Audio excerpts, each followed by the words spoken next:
বন্ধুরা কেমন আছো তোমরা সবাই? আমাদের গল্পকথা নতুন আরও একটি ভিডিওতে তোমাদের সকলকে জানাই স্বাগতম। আশা করছি তোমরা সকলে খুব ভালো আছো, সুস্থ আছো, আর আমরাও বেশ ভালো আছি। আর আজকে দুজনা মিলে আমরা ভিডিও শুরু করেছি।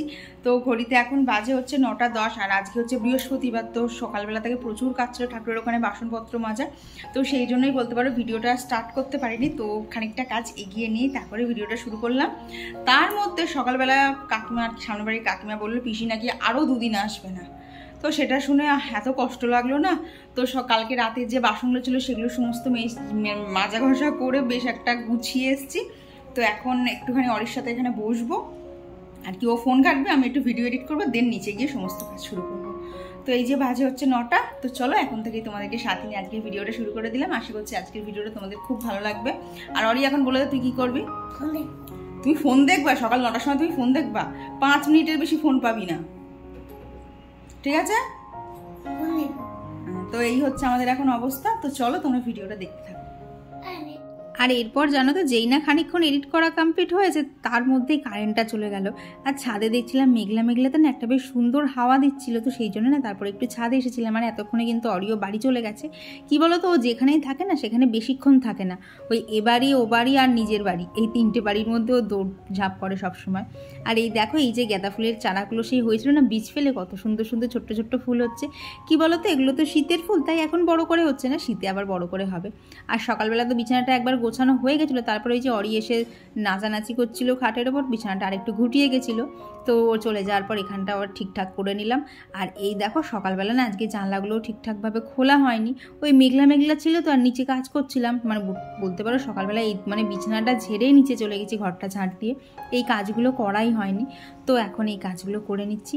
আর জানো তো, এখন করে তো বলছে যে বৃষ্টি হবে, আর চারিদিকে তো একটু আধটু বৃষ্টিও হচ্ছে। কিন্তু জানো তো, আমাদের এখানে মেঘ হচ্ছে কিন্তু সেই আন্দাজে বৃষ্টি হচ্ছে না। তো তোমাদের বাড়ির কার কার ওখানে বৃষ্টি হচ্ছে একটু জানিয়ে দাও, তাহলে জানা যাবে যে আমাদের এদিকে কবে বৃষ্টিটা হবে। কারণ একটু একটু করে তো আমাদের বাড়ির দিকেও বৃষ্টিটাকে আসতে হবে। আজ 3-4 দিন ধরে ও শুধু বলছে আসবো, শুধু বলছে আসবো, কিন্তু এসে আর উঠতে পারছে না। তো তারপর দেখো এখানে চলে এলাম রান্নাঘরে। আর এদিকে আমার জিরে গুঁড়োটা শেষ হয়ে গেছিলো। তো দেখো আগেই শুকনো খোলায় জিরেটা একটু রোস্ট করে নিয়ে গুঁড়িয়ে নেব। আর এদিকে বসিয়ে দিয়েছি ডাল। আর আজকে বৃহস্পতিবার, তো ফ্রিজে দেখলাম সামান্যই চিংড়ি মাছ পড়ে আছে। তো ভাবলাম সেইটা দিয়ে আজকে কিছু একটা বানিয়ে নেই। তো আজকে আর ডালের সাথে ভাজাটা ঠিক খেতে ইচ্ছে করছিল না। 2 দিন ধরে তো ভেন্ডি ভাজা, বেগুন ভাজা এই দিয়েই চালিয়ে দিচ্ছিলাম। কী বলো তো, কৌশিক বাড়ি না থাকলে না আমার রান্নাবান্না করতে ইচ্ছা করে না। কারণ বাপি তো মানে কী বলো তো, বেশি তো তেল মশলা খায় না, আর নিজের জন্য করবো সেই ইচ্ছাটা আর করে না। তো আজকে ভাবলাম একটুখানি এখানে আলু পটল দিয়ে চিংড়ি মাছটা করবো, তার সাথে একটুখানি দই ভেন্ডি বানাবো। জানো তো গরমে এইভাবে না নতুন এরকম দই ভেন্ডি খেতে ভীষণ ভালো লাগে। মানে নতুন বলছি কেন বলো তো, আর কি ভেন্ডিগুলো তো এখন নতুনই উঠছে। তো সেই জন্য তো এখানে দেখো এখন বসিয়ে দিচ্ছি হচ্ছে ডাল। আর আজকে করবো হচ্ছে মুগ ডাল। তো মুগ ডালটা ভেজে আমার সেদ্ধ করা হয়ে গেছে। তো এখানে ডালটা বসিয়ে দিলাম। এবার টুকটুক করে ওইদিকে বাকি যে সবজিপাতিগুলো আছে সেগুলোও কেটে নেবো, ততক্ষণ এখানে আমার ডালটাও হয়ে যাবে। আর জানো তো, ডালটা হয়ে যাওয়ার পর আজকে না আমার সত্যি কথা বলতে আর ভাত খেতে ইচ্ছা করছিল না। টানা তো কন্টিনিউ প্রত্যেক দিনই ভাত খাওয়া চলছিল। তো আজকে আমার জন্য এখানে অল্প করে একটু চাউমিন বানিয়ে নিয়েছিলাম। ব্যাস, খাওয়া দাওয়া আমার বাপির কমপ্লিট। এইবার একদম মনোযোগ সহকারে রান্নাগুলো স্টার্ট করতে হবে। তো ওখানে দেখলাম মিক্সারটা এখনও কিছু দেওয়া হয়নি। তো আগে জিরেটা গুঁড়ো করে নিলাম। আর এই রকম করে গুঁড়ো করে রাখলে সুবিধাটা কী হয় জানো, তরকারিতে তো দেওয়া যায়, প্লাস কোনো যদি ধরো চাট ফাট মাখা হয় না তাতেও কিন্তু অল্প করে দেওয়া যায়, এত সুন্দর একটা গন্ধ আসে না। আর এটা তো তোমাদেরকে আমি আগেও শেয়ার করেছি, এটা আমি রান্নার আগেই করি, কারণ দেখলে তো মিক্সারের বাটিতে কতটা লেগেছিলো। তো সেইটার মধ্যেই আবার মানে রান্নার মশলাটা করে নিতে পারবো। আর তোমাদেরকে বললাম না আজকে দই ভেন্ডি করবো। তো দেখো এখানে ভেন্ডিটা প্রথমে নুন আর হলুদ দিয়ে হালকা করে ভেজে নিতে হবে, আর কি খুব বেশি কড়া করে ভাজলে হবে না। আর এদিকে মানে দইয়ের যে পেস্টটা বানাবো সেটা এখানে রেডি করছি। তার আগে দেখো দইটা ওখানে ঢেলে নিয়েছি, কারণ দইটা একদমই শেষ হয়ে গেছিলো। তো বাপি আজকে সকালবেলা নতুন প্যাকেট নিয়ে এসছে, তো সেটাকে ঢেলে নিয়ে এখন দেখো এই দইয়ের মধ্যে সামান্য নুন, একটু জিরের গুঁড়ো, একটু মানে লাল লঙ্কার গুঁড়োই দিয়েছিলাম, কারণ এতে তো আর লঙ্কা চিড়ে দেবো না। তো সেই জন্য একটু লাল লঙ্কার গুঁড়ো অ্যাড করে দেখো একটু ফেটিয়ে নিয়েছে, সাথে না একটুখানি হলুদও দিয়েছিলাম। আসলে কড়াই যে ভেন্ডি ভাজাটা হচ্ছিলো না, ওতে না হলুদটা একটু কম কম লাগছিলো। তো এর মধ্যে একটু হলুদ দিয়ে নিয়েছি, আর নুন আর অ্যাড করতে নি, কারণ ভেন্ডি ভাজার সময় অলরেডি দিয়ে দিয়েছি, তখন আবার যদি অতিরিক্ত নুন হয়ে যায়। তো এইখানে দেখো যে পেস্টটা বানিয়েছিলাম সেটাকে দিয়েই কিন্তু ভেন্ডিটা দিয়ে ওখানে বসিয়ে দিলাম। ব্যাস, জানো তো আর কোনো দিকে তাকাতেই হয় না, মিনিট 10-এর মধ্যেই কিন্তু রান্নাটা হয়ে যাবে। আর এদিকে বসিয়ে দিলাম হচ্ছে ভাত। আর আমি না যখনই রান্না করি তখনই চেষ্টা করি যে কোনো মতেই যেন রান্নাঘরে ঢোকার পর থেকে আমার গ্যাসটা ফাঁকা না থাকে, গ্যাসে যেন সবসময় কিছু না কিছু একটা বসানোই থাকে, তাহলে না দেখবে একটার সাথে সাথে কিন্তু আর একটা করেও রান্না হয়ে যায়। এই দেখো এদিকে কিন্তু আমার দই ভেন্ডিও একদম রেডি হয়ে গেছে। আর জানো তো গরমে এরকম দই দিয়ে ভেন্ডি করে টক টক লাগে, তো খেতে দুর্দান্ত লাগে। তোমরা যদি কেউ করে না থাকো একদিন এইভাবে চেষ্টা করে দেখো, দারুণ লাগবে খেতে, কথা দিচ্ছি। তো এইদিকে এখন বানিয়ে নিচ্ছে হচ্ছে আলু পটল চিংড়ি। তো এটার আর কি রেসিপি শেয়ার করবো, এটা খুবই কমন একটা রান্না, ওই পেঁয়াজ আদা রসুন এইসব দিয়ে করলেই কিন্তু দই ভেন্ডি পটল চিংড়িটা হয়ে যাবে। তো এরই মধ্যে এই যে দুই ভাই এসছে, একজন তো ওখানে ছাতা নিয়ে খেলছে আর একজন ওখানে ফোন নিয়ে বসে পড়েছে, আর আমি এখানে করছি হচ্ছে রান্না। তো চলো এই ফাঁকে তোমাদের সাথে বেশ কিছু কমেন্ট শেয়ার করে নিই। তো আমার গত ভিডিওতে দীপর্ণা লিখেছে দিদির বেবি হবে বলে এখন এখানে আছি কদিন হলো। আমার মা রোজ দুপুরবেলা শুয়ে শুয়ে আমার সাথে তোমার ভিডিও দেখে, আমার মায়ের নামটা নিয়ে, আমার মায়ের নাম দীপালি। তো কাকিমাকে বলো, কাকিমা যে আমার ভিডিও দেখে তাতে আমি ভীষণ খুশি হয়েছি। কারণ দেখো কাকিমারা জেঠিমারা এরা সবাই তো আমার থেকে বড়, তাদের যে আমার ভিডিও দেখতে পছন্দ হচ্ছে, আমার কাজগুলো দেখতে ভালো লাগছে, এটা জানো তো আমার ভীষণ ভালো লাগে। কারণ তারা এমনিতেই আমার থেকে অনেক ভালোভাবে কাজ করতে পারে, তা সত্ত্বেও যে আমার কাজগুলো তাদের ভালো লাগে সেটাই আমার কাছে খুব ভালো লাগে। আর এইদিকে দেখো বাপি সেই চোখের অপারেশন হওয়ার যে চশমাগুলো ছিল না, কালো চশমা দেয়, সেগুলো নিয়েই অভি কি হারে খেলছে দেখো। একজনা খেলছে আর একজনা ফোনের মধ্যে এতটাই ঢুকে গেছে তার কোনো দিকে কোনো সার নেই। তো আর আমার গতদিনের ভিডিওতে কমেন্ট করেছিল প্রতিভা নস্কর দিদিভাই, তো দিদিভাই লিখেছে খুব সুন্দর লাগলো ভিডিওটা, থ্যাঙ্কস ফর শেয়ারিং ফ্রেন্ড, ভালো থেকো, স্টে কানেক্টেড। হ্যাঁ গো, অবশ্যই কানেকশান রেখে যাব। আর কমেন্ট করেছিল সাবিনা, আর কমেন্ট করেছিল জয়শ্রী বিশ্বাস দিদিভাই, আর বন্দি পাখি থেকে দিদিভাই বলেছে মনের ভক্তি হলো আসল ভক্তি, ঈশ্বরকে অন্তর থেকে ভক্তি করে ডেকো তাতেই হবে। হ্যাঁ গো, আমি এটাই মনে করি। এবার দেখো সুরভিদিও এই কথাটাই বলেছে যে আমাদেরকে মানে ঠাকুরের পুজোও করতে হবে, সংসার ধর্মও পালন করতে হবে, তাই দুটোকেই ব্যালেন্স করে চলতে হবে। হ্যাঁ গো, এখনও তো আমাদেরকে দেখো যেভাবে আমরা সংসারী হয়েছি, যেভাবে বড় হয়েছি, হট করে না সেইভাবে তো কোনো নিয়ম মানে হুট করে শুরু করা যায় না। হ্যাঁ, যখন এগুলো মন থেকে চাইবে তখন অবশ্যই আর কি আমিষ ছেড়ে নিরামিষভোজী হব, যদি কোনো দিন ভগবান চায়। আর একটা জিনিস না আমার মনে হয়, ভগবান যখন যার বাড়িতে আসার না এমনিই আসবে। কারণ দেখো তোমাদেরকে আমি আগেও একটা ভিডিওতে শেয়ার করেছিলাম যে এই যে গোপাল, তারপরে রাধা মাধব, এরা তো সবার বাড়িতে থাকে না, মানে এনারা তো সবার বাড়িতে থাকেন না, ওই যার বাড়িতে যাওয়ার ইচ্ছা তার বাড়িতে কিন্তু ঠিকই চলে যায়। আবার দেখো কতজনের নিয়ে আসার ইচ্ছা কিন্তু তাদের আর হয়ে উঠছে না। তো আমি মনে করি ঠাকুর সব কিছু জেনেই আমার কাছে এসেছে, তাই আমি যতটা পারবো ভক্তি ভরেই ঠাকুরকে প্রণাম মানে পুজো করার চেষ্টা করব। আর এইদিকে দেখো ভাবছি জানো তো পিসিকে এবার কাছ থেকে ছাড়িয়েই দেবো, এত আমার ঘর মোছার লোক সারা বাড়িতে ভর্তি, মাঝে মধ্যে তো ভয় হচ্ছে আমার লাঠিটাই না ভেঙে যায়। তো যাই হোক, দেখো এখানে রান্নাবান্না কমপ্লিট। তো এখন এখানে রান্নাবান্না তো হয়ে গেছে, এদিকে ভাতটাও হয়ে গেছে, এইবার এক এক করে রান্নাঘরটা গোছানোর পালা। পিসির তো আর দেখা নেই, মানে পিসির দেখা নেই তো কী হয়েছে, আমার ঘর মোছার লোকের অভাব নেই। তো এখন রান্নাঘরটা পরিষ্কার করতে হবে, প্লাস কিছু টুকিটাকি বাসন জমেছে সেগুলোও মাজতে হবে। টুকিটাকি বলছি তার কারণ জানো তো, মানে রান্নার ফাঁকে ফাঁকে না যেরকম দুটো একটা করে বেরিয়েছে, আমি না সমস্তটাই মাজতে শুরু করে দিয়েছিলাম, যে পিসি তো আসবে না তাই জমিয়ে কোনো লাভ নেই, যখন দুটো একটা করে হচ্ছে মেজে ফেলা ভালো, তাহলে না ওই রান্নার শেষে এক পাহাড় সমান আর কি বাসন হবে না। তো এইদিকে দেখো আমি তো কাজ করছি, আর ওদিকে দেখেছো খাটটা কি হচ্ছে, তিনজনা মিলে মানে বাপি আর দুই ভাই মিলে খাটের ওপর এমন দাপড়ানো হচ্ছে, তার সাথে তো আমার মানে আর কি লাঠি নেতাটা রয়েইছে, সব কিছু দিয়ে যা চলছিল এতক্ষণ বাড়ির মধ্যে। তো ওর মা এখন টানতে টানতে নিয়ে গেল। তো এইবার রান্নাঘরটাও ভালো করে ক্লিন করে নেবো। আর জানো তো যেদিনকেই আর কি আমিষটা শেষ হয়ে আমরা নিরামিষে ঢুকি আর কি, বৃহস্পতিবার শেষ হলে শুক্র শনি তো আমাদের নিরামিষ, সেদিনকেই কিন্তু এরকম মানে ভিম জেলটা দিয়ে আর একটা স্কচ ব্রাইট দিয়ে না গ্যাস থেকে শুরু করে ধরো এইদিকে কাউন্টার টপ, তারপরে দেয়ালের সাইডগুলো সমস্তটাই কিন্তু একদম ঘষে মেজে পরিষ্কার করে নিই, যাতে আগামী দুদিন তো নিরামিষ থাকবে, তার মধ্যে কোনো আমিষের ছোঁয়া না লাগে। আর তোমাদেরকে তো গত ভিডিওতে শেয়ার করেছিলাম যে আমার কাছে প্রায় কমেন্ট আসছে যে আমি আমিষ খেয়ে কেন ঠাকুরের মূর্তি পুজো করছি। তো সেটা তো তোমাদেরকে বললাম যে সবটাই আত্মার ব্যাপার। আর সায়নিক গাঙ্গুলি দিদিভাইও লিখেছে যে তোমার মন যেভাবে চাই সেভাবেই ভগবানের সেবা করো, আমাদের মধ্যেও ভগবান আছে, তাই নিজের আত্মাকে অতৃপ্ত রেখে ভগবানের সেবা করা যায় না। হ্যাঁ গো, এটাও আমি অনেক জায়গাতেই শুনেছি যে আগে আত্মাকে তৃপ্তি করতেই হবে, কারণ আমার মনের মধ্যে এক, আর আমি ভক্তিবরের মানে যেটাকে বলে কি বলবো, মানে মনে এক চাইছি আর বাইরে আমি দেখাচ্ছি আমি প্রচুর ভক্তি করছি ঠাকুরকে, সেখানে তো আমার মনে হয় পুণ্যের থেকে পাপটাই হবে বেশি। আর কমেন্ট করেছিল রাখি পালদে দিদিভাই, সম্পাদের দিদিভাই, রাখি মণ্ডল দিদিভাই, সায়নী গাঙ্গুলি দিদিভাই, অর্পিতা চক্রবর্তী দিদিভাই। তো দিদিভাই লিখেছে যে গ্যাসে ডিম সেদ্ধ করতে কতক্ষণ টাইম লাগে, হাঁসের ডিম আর পোলট্রির ডিম একটু যদি বলো তাহলে খুব হেল্প হয়। আমি তো নতুন নতুন রান্না শিখছি, কিছুই বুঝতে পারছি না। কি বলো তো, হাঁসের ডিমটা না আমি ঠিক বলতে পারবো না, কারণ হাঁসের ডিম আমাদের খাওয়া হয় না। আগে তো বিয়ের আগে মা খেত, তো তখন খাওয়া পড়তো, কিন্তু এখন এই বাড়িতে তো কেউ খায় না হাঁসের ডিমটা, তো হাঁসের ডিমটা আমি বলতে পারবো না। তবে পোলট্রির ডিম তুমি যদি বলতে পারো একদম যেটা আর কি হার্ড বয়েল বলে, যদি সেটা করতে চাও তাহলে 15 মিনিট রেখে দিতে হবে। আর নর্মালি যদি বলতে পারো যদি সফট বয়েল করো মিনিমাম ওই 7-8 মিনিট মতো রাখবে, তারপর থেকে কিন্তু দেখবে ডিম আস্তে আস্তে শক্ত হতে শুরু করবে। আর যদি একদমই হাফ বয়েল চাও, যেটা একদম ধরো কুসুমটা নরম হয়ে থাকবে, তাহলে মিনিট 5-6 রাখলেই কিন্তু হয়ে যাবে। তুমি এইভাবে একবার চেষ্টা করো, তারপরে দেখবে করতে করতে তোমার নিজেরই একটা আইডিয়া হয়ে যাবে, তখন তুমিও আমার মতো পারদর্শী হয়ে যাবে ডিম সিদ্ধতে। তো এইদিকে দেখো নিচের ঘর তো আমার মোছা কমপ্লিট, আর এখন এসছি ওপরটা মুছতে। মানে এত কষ্ট হয় না গো এই নিচটায় মুছে এসেই ওপরটা মুছতে, তখন মনে হয় যেন আর পাচ্ছি না, একটুখানি কোমরটাকে রেস্ট দেই। আর যার জন্যই বলতে পারো পিসি আসছে না বলেই না আমার কোমরের ব্যথাটাও আবার বেড়ে গেছে। পিসি থাকলে অতটা কষ্ট হয় না। এখন কি করা যাবে, দেখো কাজের লোক রাখলে কামাই সে করবেই, তা সে তুমি যত টাকা মাইনে দিয়েই রাখো না কেন। তো আর আমার গতদিনের ভিডিওতে কমেন্ট করেছিল পুষ্পা জয়স্তরী ব্লগ, আর তৃষ্ণা সামন্ত দিদিভাই লিখেছে দিদিভাই ফার্স্ট কমেন্ট করলাম তোমার ভিডিও, আমার নামটা নিও। তো দেখো দিদিভাই তোমার নামটা নিয়েছি, তুমি যদি দেখে থাকো অবশ্যই কমেন্ট করে জানিও।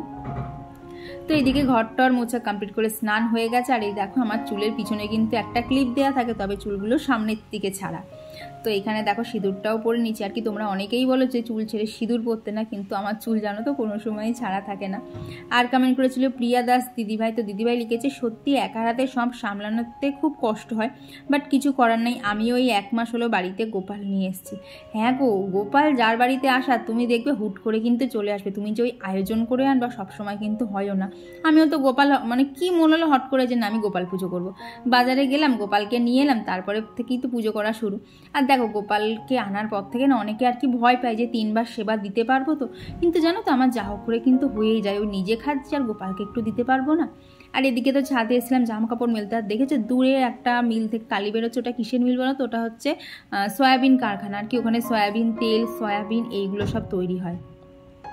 মানে আমাদের বাড়ির বলতে পারো 4টে দিকের মধ্যে 3টে দিকে 3টে মিল আছে, যার জন্য আমার এত কালিটালি হয় চারিদিকে। আর আজকে তো বৃহস্পতিবার, দেখো সকালবেলা কিন্তু সমস্ত বাসন মেজে নিয়েছি। তো আমার আগের কোনো একটা ভিডিওতে একজন দিদিভাই বলেছিল যে ঠাকুরের বাসনগুলো পরিষ্কার হয়নি।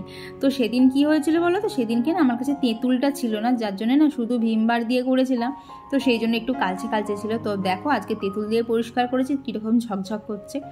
আসলে কি হয় বলো তো, সবটাই সময়ের ব্যাপার, কি তেঁতুল দিয়ে করতে গেলে তো অনেকক্ষণ ধরে ঘষতে হয়, তারপরে গিয়ে তো বাসনগুলো একদম চকচক হয়, কিন্তু এক একদিন না হাতে আর সময় থাকে না, তখন ওই তাড়াতাড়ি করে সাবান দিয়ে মেজে নিয়েই চলে আসি। তো এখানে এখন এই যে ঠাকুরের সেবা দিয়ে নেব। তো আর আমার কতদিনের ভিডিওতে বৈশালীনা দিদিভাই কমেন্ট করেছে তোমার মশলা রাখার বক্সটা ভীষণ ভালো লাগলো, আমিও কিনবো ভাবছি, তুমি কি এটা অনলাইন পারচেস করেছো? না গো দিদিভাই, এটা আমার লোকাল দোকান থেকেই কেনা, এটার দাম নিয়েছিল হচ্ছে 90 টাকা। তবে ওটা নেওয়ার পর জানো তো আমার খুব সুবিধা হয়, ওই যে কটা আর কি ফোড়নের মশলা না, সেটার একটা একটা করে কোটোর থেকে বার করতে হয় না, একটা কোটোর মধ্যেই সবগুলো রেখে দিয়েছি, ওই ফোড়ন দিতে গেলে জানো তো খুব সুবিধা হয়। আর দিদিভাই লিখেছে অ্যাজ ইউজুয়াল দারুণ লাগলো তোমার ভিডিও, থ্যাংক ইউ দিদিভাই। তো আর আমার গতদিনের ভিডিওতে কমেন্ট করেছিল রুমা ব্লগস থেকে দিদিভাই, তো দিদিভাই লিখেছে তোমার কথার সঙ্গে আমি একমত, দীক্ষা নিলে তখন অনেক নিয়ম মানতে হয়, আমিও তোমার মতো আমিষ খেয়েই গোপালকে সেবা দিই। দেখো ব্যাপারটা কি হয় বলো তো, আমরা গোপালকে কেউ ভাই হিসাবে কেউ সন্তান হিসেবে পুজো করি, সে জায়গায় দেখতে গেলে মন থেকে ভক্তিটাই আসলে, এটা আমার মনে হয়, জানি না কার কি মনে হয়, তবে আমি এই মনে করেই পুজো করি যে গোপাল আমাকে যেরকম রেখেছে, আমি যেরকমভাবে থাকি সেই দেখেই গোপাল আমার কাছে এসেছে, তো আমি যতটা পারবো ভক্তিভরেই গোপালকে সেবা দেওয়ার চেষ্টা করব। আর আমার গতদিনের ভিডিওতে মৌমিতা নন্দী দিদিভাই কমেন্ট করেছে যে আমার রান্নাঘরটাকে নিচে, হ্যাঁ গো আমার রান্নাঘর নিচে, বাপির ঘর নিচে, ঠাকুর ঘর নিচে, মোট কথা আমাদের খাওয়া টাওয়ার সমস্ত কিছু নিচে হয়, শুধু আমার শোবার ঘরটা উপরে, যার জন্যই বলতে পারো আমার ওপর নিচ অনেকটা কাজ হয়ে যায়। আর এই জন্যই প্রত্যেক দিন আমাকে নিচের তলাও বলো ওপর তলা বলো এই ঝাড় মোছ করা মোছা এইগুলো করতেই হয়। তো আর আমার গতদিনের ভিডিওতে কমেন্ট করেছিল বুদ্ধদেব আইডি থেকে সুনন্দা দিদিভাই, আর গণেশ শ্যামলী আইডি থেকে রাখি দিদিভাই বলেছে আমিও ভাবছি তোমার মতো ঘরের ভেতর গাছ রাখবো, আর মানে লাগানোটা আরম্ভ করবো। তো দিদিভাই ভেবো না, একটু একটু করে শুরু করো, তবে বলবো তুমি সবার প্রথমে না মানি প্ল্যান্ট লাগাও, কারণ এই গাছটা কিন্তু খুব অল্প পরিচর্যাতেই বেড়ে ওঠে, তারপর আস্তে আস্তে যখন অভ্যেস হয়ে যাবে তখন আরও সুন্দর সুন্দর গাছ এনো। আর কমেন্ট করেছিল সুরভিদি, ওই তো দিদিভাই বলেছে হট ওয়াটার ব্যাগ লাগাতে। দিদিভাই ওটা আমার পক্ষে সম্ভব হয় না গো, নিজের জন্য না দিনের শেষে আর কিছু করতেই ইচ্ছা করে না।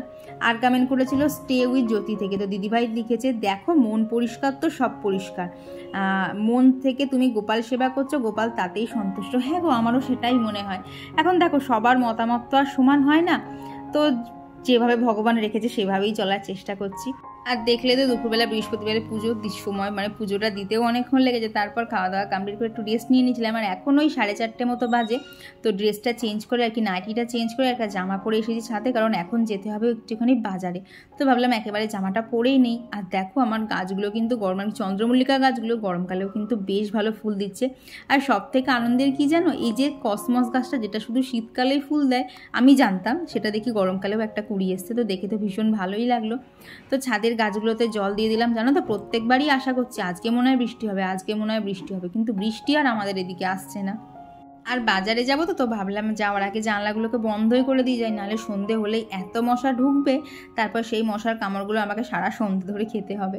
তো এই দেখো এদিকে বিকেলের কাজগুলো মোটামুটি সব কমপ্লিট। দেখো বাজে হচ্ছে 5টা 20, হয়ে গেছে রেডি। এত পরিমাণ গরম লাগছে না, কিচ্ছু ভালো লাগে না। ও এই দেখো এই ব্লাউজ পিসটা আজকে বানাতে দেবো বলে নিয়েছি, যদিও শাড়ি কালার এটা না, শাড়ি কালারটা হচ্ছে একটুখানি খয়েরি খয়েরি টাইপসের। তো সামনে একটা নেমন্তন্ন হবে, তো সেই জন্যই ব্লাউজটা বানাতে দেবো। এটাকে মানে পুজোয় বানাতে দেওয়ার কথা ছিল, তবে পুজোয় আর বানানো হয়ে ওঠেনি। মামিটা এই শাড়িটা ছোটো মামি দিয়েছিল, তো বানানো আর হয়ে ওঠেনি। তো দেখলাম একটা অকেশন যতক্ষণ রয়েছে আর নতুন শাড়ি যতক্ষণ রয়েছে, আর কি শাড়িটার কালারটা না বেশ আনকমন, তো আমার খুব পরার ইচ্ছা, বাট ব্লাউজটা বানানো হয়নি বলে পরতে পারছিলাম না। তো ব্লাউজটা বানাতে দেবো। আর কালকে হচ্ছে আমাদের এখানে শীতলা পুজো, কাল না পরশু আছে, তো কালকে গিয়ে আমি আর মা বোন 3জনেই পুজো দেবো। তো সেই জন্য হচ্ছে আর কি ফল টল কিছু কিনবো টুকটাক।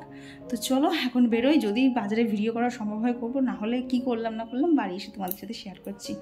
তো এখন আগে বেরোই, মা আবার এসে দাঁড়িয়ে থাকবে। তো ভেবেছিলাম তো বাজারে গিয়ে টুকটাক তোমাদের সাথে কিছু ভিডিও শেয়ার করব, কিন্তু কি হয়েছে বলো তো, বাজারে তো একটা ছিল প্রচণ্ড ভিড়, তারপর না খুব তাড়াহুড়োও ছিল। আর ওই ডাব কিনতে গেছিলাম, তো লাস্ট টাইম একটা ডাব কিনেছিলাম 60 টাকা নিয়েছিল, তো আজকে ডাব কিনতে গিয়ে দেখি এক একটা ডাব 80 টাকা 90 টাকা চাইছে, তো সেটা একটুখানি ঘুরে ঘুরে কিনতে হয়েছে, যার জন্য বলতে পারো আর ভিডিও করা হয়নি। আর মা আর আমি বাজারে গেলে গাছ কিনবো না তাই কি হয়? তো এই ভিডিওটা যদি এখন কৌশিক দেখে না, আমাকে সঙ্গে সঙ্গে ফোন করে চেঁচাবে তুমি আবার গাছ কিনেছো।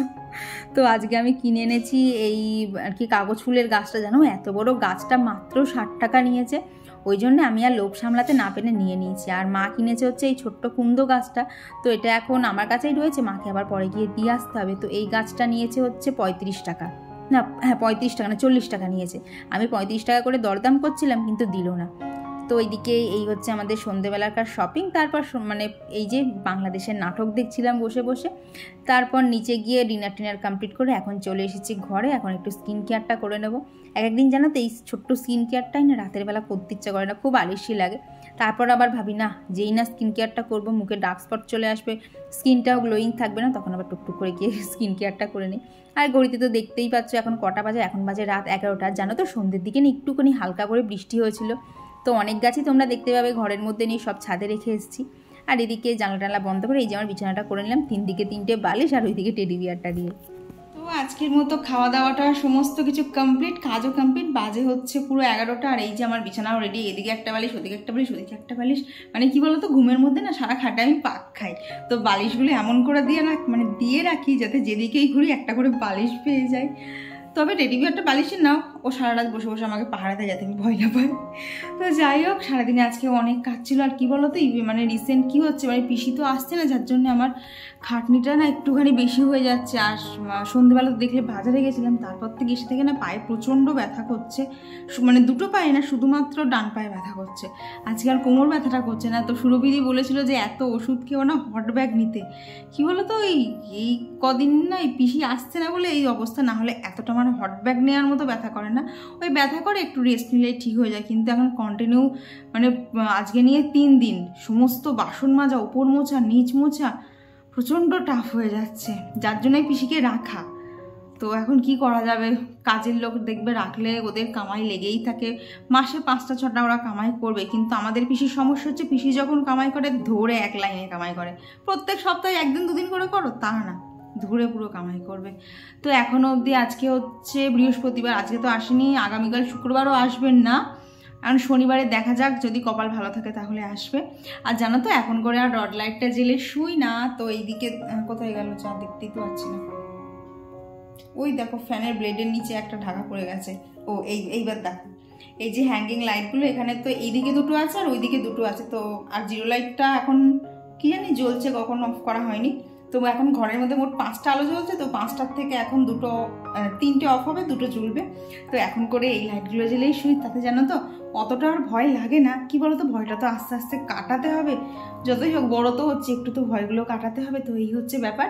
তো চলো আজকে ভিডিওটা এখানেই রাখছি। ভিডিওটা তোমাদের কেমন লাগলো অবশ্যই জানিও, ভালো লাগলে কিন্তু প্লিজ একটা লাইক করে দিও। তো চলো আজকের জন্য সবাইকে গুড নাইট, টাটা, দেখা হচ্ছে খুব তাড়াতাড়ি পরবর্তী ব্লগে। ততক্ষণ তোমরা সকলে খুব ভালো থেকো আর সুস্থ থেকো।